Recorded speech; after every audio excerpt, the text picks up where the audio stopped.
గత 4 రోజులుగా తెలంగాణ పల్లెల్లో మనం చూస్తూ ఉన్నాం. గ్రామ సభల పేరుతో ఈ ప్రభుత్వం ప్రజలను ఇబ్బంది పెడుతున్నటువంటి ఇచ్చిన హామీలో సంవత్సరం దాటుతున్న అమలు చేయలేక కాలయాపన చేయడం కోసం ఈ ప్రభుత్వం ఆడుతున్నటువంటి డ్రామాలు మనం చూస్తూ ఉన్నాం. గతంలో ప్రభుత్వం ఏర్పడగానే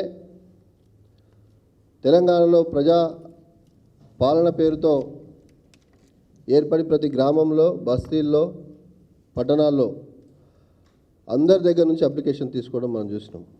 తీసుకున్నటువంటి అప్లికేషన్లు చాలా మాధ్యమాలు చూసినాం. మనం రోడ్లపైన పడినటువంటి దృశ్యాలు కూడా చూసినాం.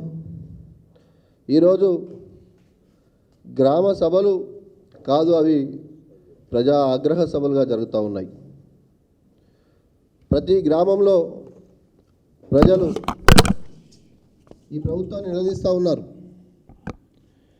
ప్రభుత్వం చెప్పినటువంటి మాటలు, ప్రభుత్వం ఏర్పడ్డ 100 రోజుల్లోనే 6 గ్యారంటీలు అని చెప్పి 420 హామీలు చెప్పి ప్రభుత్వంలోకి వచ్చి 100 రోజుల్లో అన్నీ కూడా అమలు చేస్తామని చెప్పిన ప్రభుత్వం ఏ ఒక్కటి కూడా ఈరోజు అమలు చేయకపోగా గ్రామాల్లో పోలీసులను పెట్టి పోలీస్ పహారాలో గ్రామ సభలు ఏర్పాటు చేస్తూ ఉన్నారు. ఈరోజు మేము అడుగుతూ ఉన్నాం ఈ ప్రభుత్వాన్ని, ఎందుకు ప్రభుత్వ పెద్దలు, మంత్రులు కావచ్చు, ఎమ్మెల్యేలు కావచ్చు, ఎంపీలు కావచ్చు, గ్రామ సభల్లో పాల్గొనలేకపోతున్నారు? మంత్రులకు ముందే అర్థమైనట్టుంది, పసిగట్టినట్టున్నారు. పసిగట్టి గ్రామాల్లోకి పోతే ప్రజలు గల్లాబట్టి అడిగేటట్టున్నారు. ప్రజలు వీపు విమానం మోతా పోయించేటట్టున్నారు అని చెప్పేసి ఒక్కరు కూడా ఈరోజు గ్రామాలకు పోలేని పరిస్థితి. ఇలాంటి పరిస్థితి తెలంగాణలో జరుగుతూ ఉంది. నేను అడుగుతూ ఉన్నాను ఈరోజు, ఎందుకోసం అప్లికేషన్లు తీసుకుంటా ఉన్నారు? ఒకరోజేమో ఇవి అర్హుల జాబితా అని చెప్తారు, మరొక రోజేమో ఇది ఫైనల్ కాదు అని అధికారులు వాళ్ళే చెప్తారు. వచ్చిన వాళ్ళే వచ్చినట్టు కాదు, రాని వాళ్ళే రానట్టు కాదని వాళ్ళే మనం చూస్తూ ఉన్నాం వీడియోలు. ఇక్కడ ఉంటే మా వాళ్ళు కూడా ప్లే చేస్తారు.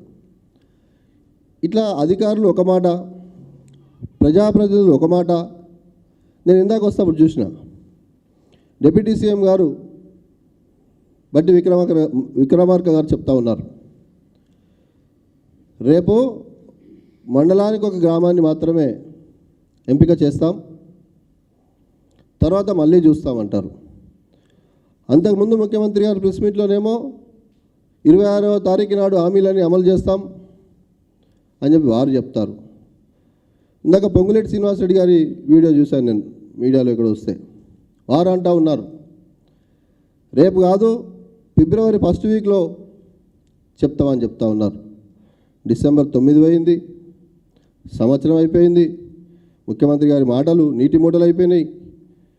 మరి ముఖ్యమంత్రి గారి మాటలకు, మంత్రుల మాటలకు విలువ లేకుంటే ఎట్లా అని చెప్పేసి అడుగుతా ఉన్నా. ఎట్లాగా మీరు చేయలేరు, ప్రజలకు కూడా తెలుసు. సంవత్సరం దాటినా కూడా మీరు ఏమీ చేయలేకపోతా ఉన్నారు. నేను అడుగుతా ఉన్నా ఈరోజు, లబ్ధిదారుల లిస్ట్ అని చెప్పేసి ఇప్పటికీ 4 సార్లు ప్రజలను ఇబ్బంది పెట్టి లైన్లు నిలబెట్టి జిరాక్స్ షాపులు నడుపుతూ ఉన్నారు మీరు. గతంలో మేము ఇచ్చిన పెన్షన్లు ఉన్నాయి కదా, మేము ఇచ్చిన 2000 మీరు 4000 ఇస్తున్నారు కదా, అది ఇస్తే లబ్ధిదారులు ఉన్నట్టే కదా వాళ్ళు. మేము ఇచ్చిన డబుల్ బెడ్రూమ్కి సంబంధించినటువంటి అప్పటికే ఎలిజిబుల్ పర్సన్స్ ఉన్నారు కదా, వాళ్ళకి ఇవ్వండి కదా ఇందిరా మెయిన్లు. మేము ఇచ్చిన రైతు బంధు సంబంధించినటువంటి వాళ్ళు ఉన్నారు కదా. ఇట్లా ఎందుకు వాళ్ళని ఇవ్వకుండా ప్రభుత్వం దగ్గర అన్ని వివరాలు ఉన్నప్పటికీ కాలయాపన చేయాలి, ప్రజలను ఇబ్బంది పెట్టాలనే ఉద్దేశంతోనే ఈ రకంగా చేస్తూ ఉన్నారు. ఇది మంచి పద్ధతి కాదు. ఇలా మీరు ఎక్కువ రోజులు ప్రభుత్వాన్ని ప్రజలను మభ్యపెట్టి కాలయాపన చేస్తామంటే ప్రజలు గ్రామాల్లో తిరగబడతా ఉన్నారు. రేపు మీ గల్లా బట్టి ప్రశ్నించే రోజు వస్తుంది తెలంగాణ పల్లెలు అని చెప్పేసి నేను తెలియజేస్తా ఉన్నా. ఒక కాంగ్రెస్ పార్టీ ఎమ్మెల్యే అంటాడు, కాంగ్రెస్ పార్టీ నాయకులు, కాంగ్రెస్ పార్టీ కార్యకర్తలు, కాంగ్రెస్ పార్టీ వాళ్ళు సెలెక్ట్ చేసిన వారికే పథకాలు ఇస్తాం అని అంటాడు. మరి ఎందుకోసం ఈ గ్రామ సభలు? వాళ్ళు చెప్పిన వాళ్ళకి ఇస్తే ఈ గ్రామ సభలు ఎందుకని చెప్పేసి అడుగుతా ఉన్నా. ఈరోజు నేను ఒక మాటలో చెప్పాలంటే ఈ ప్రభుత్వ అధికారులను ఇబ్బంది పెడతా ఉంది ఒక రకంగా, ఇంకో రకంగా ప్రజల్ని ఇబ్బంది పెడతా ఉంది. ప్రభుత్వ అధికారులు తలలు పట్టుకుంటా ఉన్నారు. వీళ్ళకు పాలించడం చేతనైతే లేదు, ఎలా ముందుకెళ్ళాలో తెలియక మమ్మల్ని ఇబ్బంది పెడతా ఉన్నారు. వాళ్ళు ఒకవైపు తలలు పట్టుకుంటా ఉన్నారు. మనం చూస్తూ ఉన్నాం వీడియోలలో. ఒకరోజు ఒక మాట, ఇంకో రోజు ఇంకో మాట, ఇంకో రోజు ఇంకో మాట. చివరిగా ఈరోజు ముఖ్యమంత్రి గారు ప్రెస్ మీట్ ఉందంటే మేము అనుకున్నాం, ఆశించాం. వారు దావాస్ నుంచి వచ్చాం, పెట్టుబడులు తెచ్చామని చెప్తా ఉన్నారు. వాటి విషయాలని మళ్ళీ చెప్తాం. కానీ మేము ఒకటి ఆశించినాం, తెలంగాణలో జరుగుతున్నటువంటి ప్రజలకు జరుగుతున్న ఇబ్బందుల మీద ముఖ్యమంత్రి గారు ఏమైనా మాట్లాడతారేమో, ముఖ్యమంత్రి గారు ఏమైనా చెప్తారేమో, ఇంకేమైనా మార్పులు చేర్పులు చేస్తారేమో, లేదా ప్రజలకు ఏమైనా మంచి చేస్తామని చెప్పేసి ఈరోజు చెప్తారేమని ఆశించినాం. చివరికి ఆయన ప్రెస్ మీట్ రద్దు చేసుకునే పరిస్థితి. ఇట్లాంటి పరిస్థితుల్లో ఈరోజు ఈ ప్రభుత్వం ఉంది. కాబట్టి మీరు ఎలక్షన్ ముందు అబద్ధాల హామీలతో అధికారంలోకి వచ్చి ఈరోజు ప్రజలను ఇబ్బంది పెడతా ఉన్నారు. ఒక్కసారి మా మిత్రుడు బట్టి విక్రమార్క గారు మాట్లాడినటువంటి విషయాన్ని ప్లే చేయాల్సిందిగా విజ్ఞప్తి చేస్తా ఉన్నా. రాష్ట్రంలో ఉన్నటువంటి అన్ని మండలాల్లో మండలానికి ఒక గ్రామాన్ని యూనిట్గా తీసుకొని ఆ గ్రామంలో పూర్తిగా శాచురేషన్ పద్ధతిలో ఈ 4 పథకాలని రేపు పూర్తి చేయబోతా ఉన్నాం. మనం చూసినాం 33 జిల్లాలో 612 మండలాలు, 12,000 గ్రామ పంచాయతీలు ఉన్నాయి. పట్టణాలు కాకుండా గ్రామ పంచాయతీకి సంబంధించి 12,000 గ్రామ పంచాయతీలు ఉంటే వారు రేపు మాత్రం 600 గ్రామాలు మాత్రమే ఎంపిక చేసి అక్కడ లబ్ధిదారులకు పథకాలు ఇస్తామని చెప్తా ఉన్నారు. మరి మీరు ఇచ్చిన హామీ డిసెంబర్ 9, మళ్ళీ డిసెంబర్ 9 పోయింది, 26 తారీఖు పోతా ఉంది. అసలు మీరు ఇస్తారా ఇవ్వరా? ఇవ్వకపోతే మేము అబద్ధాలు చెప్పాము, మాకు చేతనవుతలేదు అని చెప్పి ముక్కు నేలకు రాసి తెలంగాణ సమాజానికి క్షమాపణ కోరాలని చెప్పేసి నేను ఈ ప్రభుత్వాన్ని డిమాండ్ చేస్తూ ఉన్నా. మీరు మాట్లాడుతూ ఉంటారు కదా, ఏం చేసారు గత ప్రభుత్వం అని.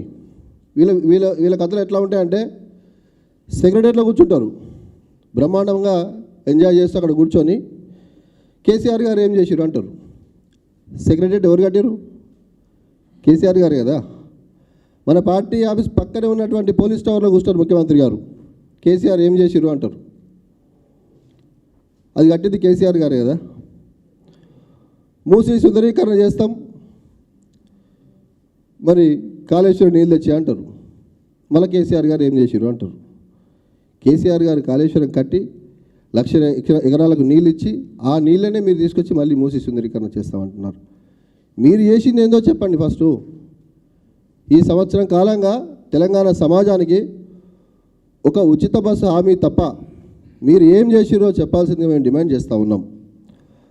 ఈరోజు మనం గ్రామాల్లో చూస్తూ ఉన్నాం, మన మీడియాలో చూస్తూ ఉన్నాం, గ్రామంలో ఉన్నటువంటి మహిళలు కూడా అంటూ ఉన్నారు, ఉచిత బస్సు పెట్టి మాకు పంచాయతీ పెట్టిరు బిడ్డ, ఇది లేకున్నా సరే వారు ఇచ్చినటువంటి హామీలు నెరవేర్చమని చెప్పండి అని చెప్పి సోషల్ మీడియాలో చూస్తూ ఉన్నాం మనం.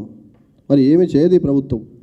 చేయకపోగా బీఆర్ఎస్ పార్టీ 10 సంవత్సరాల కాలంలో ఒక్క రేషన్ కార్డు కూడా ఇవ్వలే అని చెప్పేసి నిన్న మన మంత్రులు మాట్లాడుతూ ఉన్నారు. ఈ మాట మీరు గ్రామాలకు పోయి మాట్లాడితే బాగుంటుంది. ఎందుకంటే అక్కడ వచ్చిన లబ్ధిదారులు చెప్తారు ఎంతమందికి వచ్చిందో. నేను ఒక విషయాన్ని మీడియా ముందుకు తీసుకురావాలనుకుంటున్నాను. 10 ఏళ్ల బీఆర్ఎస్ పాలనలో 6,47,479 రేషన్ కార్డు ఇచ్చినాం మేము. 6,47,479 రేషన్ కార్డు ఇచ్చినాం. అప్పుడున్నటువంటి ఏదైతే ఎలిజిబిలిటీ అని చెప్పేసి ఉన్నదో ఉమ్మడి ఆంధ్రప్రదేశ్లో 2.5 ఎకరాలు ఉన్నది మాగాణి భూమిని 3.5 ఎకరాలకు పెంచినాం. 5 ఎకరాలు ఉన్న చిలక భూమిని 7.5 ఎకరాలకు పెంచినాం. కేసీఆర్ గారు మానవతా దృక్పథంతో ఆలోచించి నిరుపేదలకు రేషన్ కార్డులు రావాలనే ఆలోచనతో ఆదాయ పరిమితిని పెంచారు. మీకు దమ్ముంటేగా పని చేయండి. మీకు చేతనైతే, ఎందుకంటే 10 ఏళ్లకు ఇప్పటికీ శాలరీస్ పెరిగినాయి, చాలా మారినాయి, మార్కెట్లో రేట్లు పెరిగినాయి. మీ దమ్ముంటే అది పెంచండి ఫస్ట్. అది చేత కాదు, ఇవ్వలేక ఇవన్నీ డ్రామాలు చేస్తూ ఉన్నారు. ఉమ్మడి ఆంధ్రప్రదేశ్లో ఉన్నటువంటి ఆదాయ పరిమితి గ్రామంలో 60,000, పట్టణంలో 75,000 ఉంటే దాన్ని గ్రామంలో ఉన్నటువంటి వారికి 1,50,000, పట్టణంలో 2.5 లక్షలు పెంచినాం. ఇది చేయండి మీరు ఫస్ట్. ఇది చేసి లబ్ధిదారులు ఎలిజిబిలిటీ పెంచి వారికి అవకాశం ఇచ్చి వారికి సంక్షేమ కార్యక్రమాలు ఇవ్వండి, ఆ పథకాలు ఇవ్వండి. అది చేతగాక మా ప్రభుత్వం పైన ఏమి చేయలేరు, ఇది కదా మేము చేసింది. ఈరోజు మీరు పోతుంటే గ్రామాలలోకి మనం చూస్తూ ఉన్నాం, అధికారులు నిలదీస్తూ ఉన్నారు, పోలీసులు పహారాలో గ్రామ సభలు నడుస్తూ ఉన్నాయి. ఎందుకోసం మంత్రులు పోతలేరని చెప్పేసి అడుగుతా ఉన్నా. ఎందుకోసం ఎమ్మెల్యేలు పోతలేరు? ఈ రకంగా గ్రామాల్లో మహిళలు కానీ, పెద్దవాళ్ళు కానీ, పేద వర్గాలు అందరూ కూడా వారికి ఇంకా మీరు మేలు చేయడం కాక నష్టం చేస్తూ ఉన్నారు. వారి సమయాన్ని వృధా చేస్తూ ఉన్నారు. వారి పని గంటలను ఖరాబ్ చేస్తూ ఉన్నారు. వారు పని చేసుకొని బతికే వాళ్ళను అక్కడ పోకుండా అది ఆపి ఇది లేకుండా అది లేకుండా చేసి గ్రామంలో ఉన్నటువంటి పరిస్థితులు ఈరోజు చూస్తూ ఉన్నాం. ఒకటి కాదు, రెండు కాదు. మనం ఇట్లా చూసినట్టయితే ప్రతి జిల్లాలో, ఇది జోగులాంబలో జరిగినటువంటి ఇష్యూ, ఇట్లా ఎన్నో గ్రామాల్లో జరుగుతూ ఉన్నాయి. ప్రతి గ్రామంలో పోలీసులు అడ్డుండి సమాధానం చెప్పే పరిస్థితి కొన్ని గ్రామాల్లో అయితే సభలను రద్దు చేసుకొని వెళ్ళిపోతూ ఉన్నారు. మీరు చూసినట్టయితే ఇది పేపర్లో వచ్చింది, అఫీషియల్గా ఉన్నటువంటి గిన్ని గ్రామాల లిస్ట్. గిన్ని గ్రామాల్లో గొడవలు జరిగి సభలు రద్దు చేసుకొని అధికారులు పారిపోయి ప్రజలకు సమాధానం చెప్పలేని పరిస్థితుల్లో ఈ ప్రభుత్వం ఉంది. కాబట్టి ఇప్పటికైనా నేను ప్రభుత్వ పెద్దలకు చెప్తా ఉన్నాం, మీరు ఇచ్చినటువంటి హామీలు ఇచ్చి మాట నిలబెట్టుకొని ప్రజలను మెప్పు పొందండి, వారితో ప్రశంసలు పొందండి. కానీ పొద్దున్న లేస్తే మా పార్టీ పైన బురద జల్లడం, వీళ్ళు ఏం చేయాలి వాళ్ళు ఏం చేయాలి చెప్పడం కాదు. మీరు చేయని పరిస్థితులు మళ్ళీ చెప్తా ఉన్నా, తెలంగాణ సమాజం మిమ్మల్ని గల్లా పట్టి అడిగే రోజు వస్తుంది. మిమ్మల్ని గ్రామాల నుంచి మీ నాయకులను ఉరికించే పరిస్థితి వస్తుంది. ఇదంతా కూడా డ్రామా చేస్తూ ఉన్నారు. రేపు గ్రామ పంచాయతీ ఎలక్షన్స్ పెడదామనే ఉద్దేశంతో డ్రామా చేస్తూ ఉన్నారు. ఒకనాడు ఒక మాట, ఇంకోనాడు ఇంకో మాట చెప్పి ప్రజలు మభ్యపెట్టే పరిస్థితి చేస్తూ ఉన్నారు. కాబట్టి ఎవరు నమ్మరు మీ మాటలు. మీరు గ్రామాలకు వెళ్ళిన పరిస్థితుల్లో ఈరోజు గ్రామ సభలు పెడుతున్న సందర్భంలో మీకు ప్రజలు మీ వీపు విమానం మొత్తం మోగించి మీ చెంపలు చెల్లు అనిపించారు. మీకు నొప్పి అవుతుందని తెలిసింది. మీకోసం జెండు బాంబులు, జిందా దేశమాన్ తీసుకొచ్చినాం. ఇది కూడా మీకు పంపిస్తాం.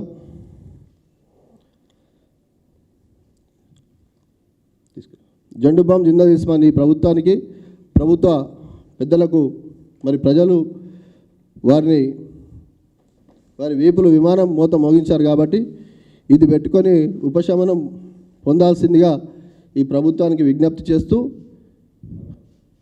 మీరు మరొకసారి ఇట్లా ప్రజలకు మోసం చేస్తే ఇప్పుడు జెండు బాంబు జిందా దేశమానే ఉంది. ఇక భవిష్యత్తులో ఏమవుతుందో మరి చూసుకోవాల్సిందిగా తెలియజేస్తా ఉన్నాను. Thank you.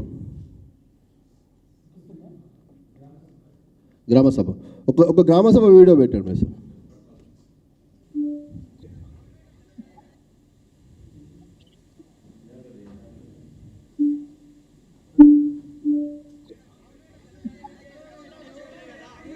రామ్నాన్న జర మీరే ముఖ్యమంత్రి గారికి చేయాలి. గ్రామసభ దృశ్యాలు చూడండి. ప్రతి గ్రామంలో జరిగినటువంటి విషయాలు అవన్నీ. నిజామాబాద్, మంచిర్యాల, జనగామ,